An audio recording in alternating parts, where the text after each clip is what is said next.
Are you ready? Yeah. Here we go. Last two. God, what are these bonus stories? 5 and 6.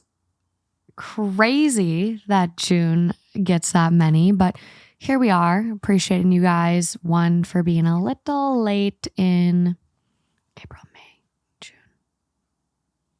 Being a little late in May. And then I just felt like with reading the other story on the pod, I had to do another one. So April, May, June.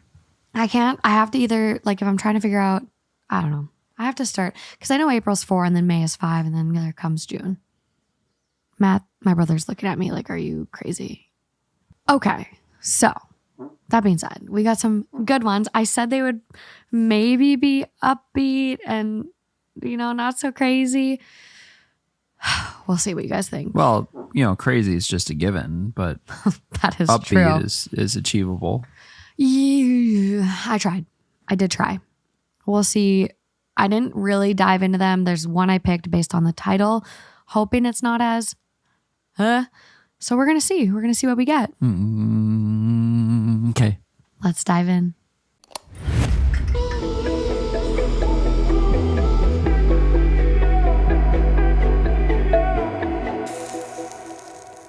Okay, so this first one I have, it's coming from r/relationship advice. It's a day old. It is titled, Banned My Wife, 26 female, from cooking for me, 26 male. She's sour about it, but I'll stick to my guns about her problematic behavior. How do I get her to understand why I am doing this in a way she understands? It's a long title. I know. I thought I understood it based on that. So I was like, I don't need to read it. It's good. Yeah, it's juicy. There's a lot in there. I like it. Wife and I, both 26, have been married for a year. We haven't lived together before. In our culture, people don't live together before marriage. So we are still adjusting to this new married life. We've had our ups and downs, but are mostly compatible. I love her and things are good. Except the fact when it comes to acknowledging our problems and apologizing. For context, I'll give you an example. A few days ago, we were both grocery shopping. She was constantly egging me to try pesto pasta I've never had before because I had a bad experience with pesto sauce. I hated the taste.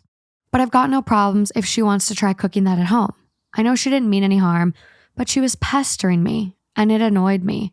She questioned if I knew about what ingredients you put in that sauce. I then brought up an instance when she put chicken broth in one of the dishes she had made before, without my consent, knowing that I hate store-bought chicken broth and have communicated with her several times to let me know first. It's the breach of trust that hurt me.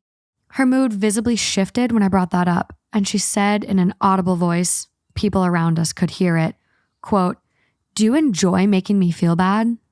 This is particularly important because her putting things in my food has been a pattern of behavior that she never takes seriously. I've told her before how it feels violating that she put oyster sauce in my noodles because I hate seafood, and she still went ahead and did it. This is really hurtful because now I think twice before letting her cook anything for me. She also has this bad habit of pestering me to try things I never want to try. It feels like my no is not good enough for her, and she does it every single time. I stopped talking to her and texted her that we will have this conversation at home, and I'm not interested in having a public scene after she just embarrassed me because she couldn't contain herself. At home, we discussed things through, and I apologized for my tone and harshness. But even when I shared how violating her overbearing behavior sometimes feels, she didn't apologize and simply said, "I forgive you. I love you." When I brought attention to the fact that I was hurt too, she used the catchphrase, quote, "I'm sorry, but," is not an apology. I felt stumped after that. I want her to acknowledge her faults too. And when I apologize, I want to address her problematic behaviors as well. This leaves me pretty bothered. And with the echo chamber Reddit can sometimes be, she has ingrained it in her mind that words like, but, although, or wanting her to ask for forgiveness for how she acts completely invalidates my apology. She sometimes cooks for both of us, and sometimes I cook. It's not like she's expected to do that for me. But now, I never let her cook. I've practically banned her from doing so. Had she owned up to her mistakes or told me she's sorry for never taking my concerns seriously, I may have given her a chance. But the fact she doesn't see toxicity in her own actions makes me never want to share meals with her. This clearly has an effect on her, and she gets very sour about it. She asks me why I don't trust her, that she's my wife and I'm being too stuck up about things. I lost my cool and told her that calling my apology a non-apology, because I expected her to apologize too when we both made mistakes, felt like a catch-all for me to avoid taking accountability for her problematic behaviors. Things would have been different if she never told me I was wrong for seeking a heartfelt apology from her too. Maybe I would have been more trusting.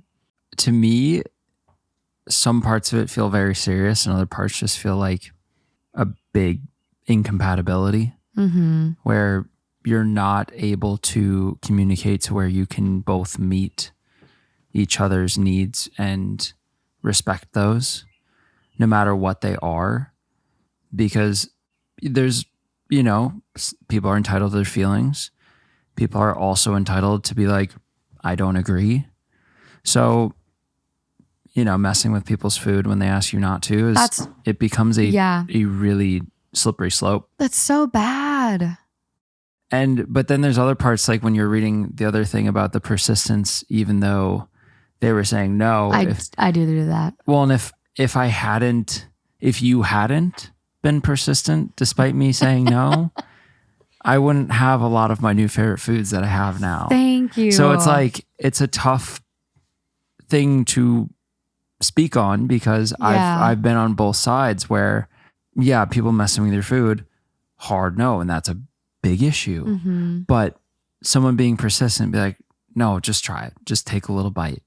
That's how I've found, at least in my adult life and probably my non-adult life. I know. That's probably how I found every food that I've loved. Otherwise, how do you try anything? Justin did not used to really eat guac. He would put the chip in and pull it out. When you are baking something. Salsa too. And you put the toothpick in to check if the thing is done and you hope the toothpick comes out clean. That was enough for me. Justin would do that with guac and salsa. I never ate guac though before. It was just salsa. Exactly. And so the first time I made him try guac, he just dipped the chip in and tried to get it to come out clean. And I'm like, come on, get a scoop. Get a scoop. And now you should see how much guac he eats on a chip. It's from me pestering. Well, this is why I like all these different types of food now. I don't think I've ever really tried Thai food unless it was for my roommates in New York being like, we're going to go to a Thai place. Yeah. There's so many things where I've just been open to it. And one of the biggest ones actually, your ass. Well, one of the biggest things was Mexican food. And I don't know why, because it's so amazing. Sir, what? Well, the thing was, it was when Chipotle was coming up and it was starting to pop up everywhere. And it was kind of like, I know it's still the thing, but it's when it was just so new. Yeah. And new ones were popping up. You hadn't had Mexican food before that? So I had this friend. With Chipotle, which Chipotle's he's not. I mean, it is, but it's not. So my parents would, Chipotle and Noodles and Company were right next to each other. Yeah. And no matter what, always with my parents, I'd go to Noodles and Company and they'd get Chipotle and I'd bring mine over and eat it with them over there. That was just our thing for years, many years. And then I had this friend, probably, the tail end of middle school, early high school, that was a little bit older than me. And he was like, we're going to Chipotle. I'm going to order for you. You're going to try it. And if you don't like it, then that's fine. But you're going to try it. Good for him. He built me this burrito. And ever since then, I've loved burritos. So it's like, I would have said no. You didn't really get exposed to a lot of different foods, I feel. That's true. But I would have said no to everything until someone was like, no, try it. Because how else do you ever in an adult life discover any new foods without someone being like, sushi. Try it? And then there was one last example, just to not do this forever, is when we get the turkey bell pepper things from Trader Joe's. I had never eaten a bell pepper. I'd never even really known about them. I know, now he's obsessed with bell peppers. And now I like fajitas. Yeah. Or if we're making a stir fry, I will buy bell peppers, cut them up and put them in there. And that's only because you're like, no, we're going to try this. We're going to eat this. So eat it. That's why this one's got so many dynamics to it. So let's break it down. Her putting stuff in his food that he doesn't consent to or doesn't know about that she knows is going to irritate him. Yeah. Not acceptable. Well, that's very purposeful. Not acceptable. Pestering, like, oh, try it. I think it's fine if it's something that's like kind of close to what he's already eating, like it's kind of in the same food group, or even if it's not, though, that's or if pestering. It's close.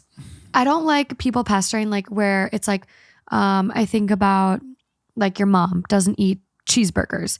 If I went out to dinner with your mom who hasn't ate a cheeseburger or any cow products in 20 years, and I sat there the whole dinner, you should try this burger. You should try this burger. You do that to me though. Try this burger.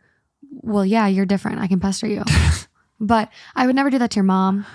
This is like, about a couple. Yeah, that's true. I don't know. I think there's a balance. I think at a certain point, you just like... You can read when it's like actually affecting them. And they're like, no, this is affecting our relationship. Well, and also like they didn't live together before. So like maybe they don't have a very like what we might consider traditional, where there's dating culture and there's, you know, these things. It's very like you have a courtship, your families kind of arrange your marriage and you don't live together before. Like we don't know what their situation looks like. The thing that happens with me and you is all of a sudden you'll walk up to me and it's whether it's a spoon or something in your fingers and you'll just take a bite. Walk up to me out of nowhere and that's just like, whew. Take a bite. And then I always pull my head back like this because I have to inspect because I never know what you're about to feed me. Yeah, you got. But the one thing you won't try is sushi and it pisses me off. I'll get there. It takes time. But I will say like the grocery store fight, that's where it's starting to be like, it's where this is incompatible. Well, it's like what are we doing? She's sitting there like yelling, kind of like embarrassing him. Like, do you like making me feel bad? And then instead of talking to her in the grocery store, he literally ignores her the rest of the time and texts her, I'll talk to you when we get home. Yeah, that's weird. I feel like we've all been there though. I think they just need to go to couples counseling. I mean, at least they didn't sit there and fight and have this big blowout in the grocery store. I mean, texting's not the worst outlet, but it's more kind of like, all right, let's just leave and go talk. Yeah. Because what do you really need in that moment? It could have been better though. Like the text versus like, hey, I don't want to do this here. Can we just go home and like maybe should then talk about this? Yeah. But I will say like, I think she does need to get on board with like the respect. I think it is weird that she didn't also apologize. Like she only accepted his apology and then this weird mind game she's playing where it's like, well, if you're only apologizing to get an apology out of me, then it's not sincere, which I, in certain circumstances could see that. However, you were both wrong in this, unless I'm just like really missing something. No, but it's just, that's where the miscommunication comes in is it's being blown up into a really big deal because we're moving past the food situation. We're zeroing in on apologies. And when everything you say in an apology is followed up by a but, it makes it very, it's flawed. So are you kind of on? It has no foundation. So are you kind of on her side where like he was apologizing and was like, well, I'm sorry, but no, I kind of feel like I'm Judge Judy. It feels like this, like I got points, I have points, I have points, I have points. And then she's just like you both lose. You're just not working well together. Yeah. That's kind of the basis of this is it's not who's right or wrong because we both have rights and wrongs. It's more something here isn't working and you need to work more on not these specific issues. That's true. But your connection and the way you guys communicate. That's really, because if she was receptive to him saying, hey, I don't like when you put random stuff in food and it really bothers me, which is fine. Yeah. Then she could have changed those habits instead of keeping to do them. And then we don't even need to really get to the whole apology conversation about you don't apologize to me the right way. It's just, but just apologize. It's spiraling. I don't understand why it's so difficult for some people to apologize. His feelings are hurt. Pride. Your feelings are hurt. You haven't lived together before. You're kind of just getting into the ropes of things. Apologize and quit putting shit that he doesn't want in his food. I mean, if you can't apologize, you won't ever really have a relationship. No. Because there's no way you live a life where you never have to apologize. No, because you also can't constructively move forward. Yeah. Someone's always hurt. Can't put Someone's it, building resentment. Pack it away and throw it away. No. It's stored in a closet. Exactly. Instead. Exactly. So there is an edit. I looked at the top comment and it doesn't make any sense until we read the edit. All of the top comments now have to do with the edit. So the edit. By banning her from cooking, I only mean that I don't let her cook for me. She gets to cook for herself anything she wants. I mostly eat vegetarian food. That's why her adding things without asking feels violating. If I have to eat chicken, I'd eat whole meat. I have a strong dislike for meat derivatives. I'm from a region in India where people mostly eat vegetarian food. The only time I ever ate meat was outside of the house, either at a trusted food stall that my dad used to take me to, or at a friend's place where you don't get exotic ingredients like seafood and gelatin and whatnot. For dishes like pasta and noodles, in my opinion, they don't need chicken broth, and I prefer these dishes to be vegetarian, and she knows that. Look, I'm saying I'm vegetarian. I said that I eat mostly vegetarian food. I was never exposed to a variety of foods as a child growing up. My mom and grandparents, who I used to live with, were vegetarians, and I only ate non-veg with my dad. And that too, only chicken curries, such as butter chicken, or Indian dishes such as a grilled chicken. I hate non-veg pasta and noodles. Something about meat/eggy smells, textures, flavors outside of the curries and straight up meat makes me want to puke. Fine. Yeah. Yeah. That's your preference. So what do you do though if she won't stop putting stuff in his food? Divorce? Move on. What if they don't believe in divorce? Then you live separate lives while being married to each other, and it's very sad. It's going to be an interesting one. I don't know. It reminds me of like the Regency era marriages where people would be married out of principle and what their parents wanted, or out of like a duty back then. Yeah. And then they would literally live separate lives in order to be happy without divorcing, because divorcing wasn't a thing. So I know. your options become very limited. I know. It's almost, you It's just so easy, wish though. you could. I know it's such a. It's so easy. Stop putting stuff in his food. Yeah, it's so Literally. easy to fix Stop. and not have to live a life of being separate and literally not ever having a partner. Like, wouldn't you rather have someone to go through life through? Even if it was arranged, even if they were chosen for you, whatever the situation is, wouldn't you rather, if possible, be happy and enjoy it versus it just being unenjoyable forever? I mean, I know it's easier said than done, Yeah. but in this circumstance, it doesn't seem like it's that unachievable. No, right? Where just stop putting stuff in his food. Right. Where I get in a lot of predetermined things like that, sometimes it's just not possible. You put two completely incompatible people together, obviously it's never going to work. And you're not going to force And it yourself to could be happy. Could be one of those. But this feels, from what's written here, aside from the food and the communication breakdown that happens thereafter, it seems like it could be possible. Yeah. But who knows?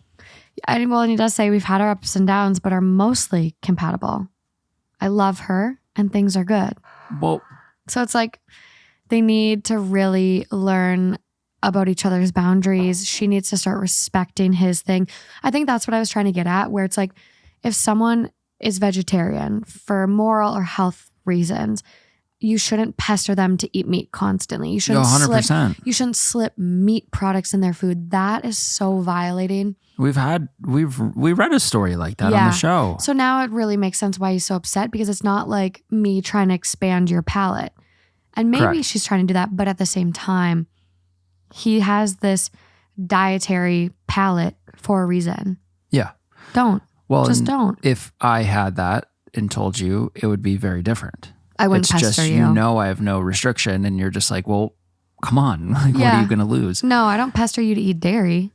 Right. Like, I might say, do you want to try a bite of this ice cream? But it's not like, eat this ice cream, bitch. Well, sometimes. Just kidding. Moving along. The last thing I'd say is, like, I don't know how, if from a simple conversation you can't get her to stop doing that. Mm-hmm. I don't know how you get her to realize the position if she doesn't get it at that point. Yeah. I don't know. And I guess that's like where he's at. It's like, well, I banned her from making food for me. There Fair. you go. Fine. There you go. I'm cool with that. If that's what works for your relationship and that's the only way to get her to behave, cool. No. Okay. This next one. It's coming from AITAH, titled, Am I the asshole for telling my wife there's nothing weird about me giving away my niece at her wedding and that my wife has no say in it at all?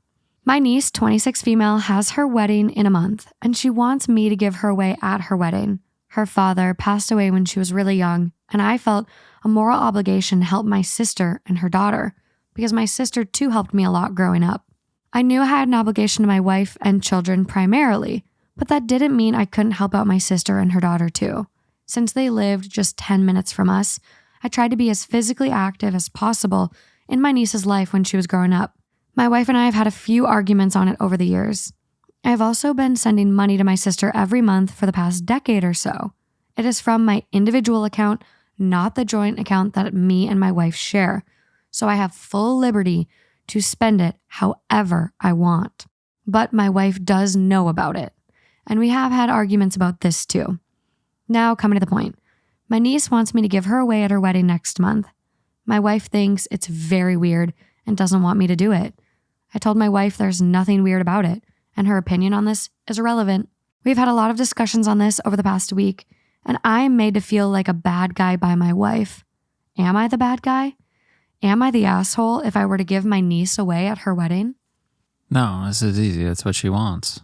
I don't know if the wife is like jealous. I don't know if the wife is like, well, you shouldn't be doing that for anyone else's children but our own. It's probably jealousy. It's probably most things something feeling threatened or her relationship feeling inadequate because he's so willing to help his sister. But that's what the niece wants. But it's also like, how beautiful. Like, it's also not coming, like any money he gives, it's not coming from a joint account. It's not, nothing he does hurts them. Well, in the way it's stated, seems like they clearly had that discussion. Mm-hmm. We'll have a mutual. We're going to have our individuals. And there's no reason, unless you're in a dire situation where you need to work together to like pay rent, pay for food. Yeah. And you're in a fragile situation. Then yeah, sending money to someone else from your individual account is not helping the team when the team needs help. Mm-hmm. In this case, if the joint accounts and funds are plenty fine to survive and live the life you want, mm-hmm. then it sounds like we've had the discussion that, yep, our money's our money and we can do whatever we want with it. Yeah. So given that I feel like that had been done, then there's no problem. It's not like you're giving it to some intern that just started at your work and you're like, oh, well, she needs help with rent and all this. It's your niece. Mm-hmm. It's family. And I mean, her dad passed away. Like, you were trying to be a good guy and help your sister and her daughter. You love them. It's family. Well, and in smaller families, mm-hmm. you lose someone like that. You know, I grew up very close to my aunt and uncle, and my cousin was like my sister. So it's understandable for me. Whereas I think maybe in some, I don't know, even in larger families, it doesn't seem like that's weird, especially usually family helps family if they're able to help. Well, it's not like the niece had a plan for her mom to do this. And then he came in and was like, no, I'm going to come do this instead. It's not that weird. It just seems like she wants this. And he's like, I'd love to do it for you. Some people ask their grandparents to walk them down the aisle. Some people ask, uncles or even godfathers. Like, not everyone has a great relationship with their dad. Not everyone has their dad there. So to not have someone walk you down the aisle can feel really wrong or sad, painful, whatever emotion you want to insert there.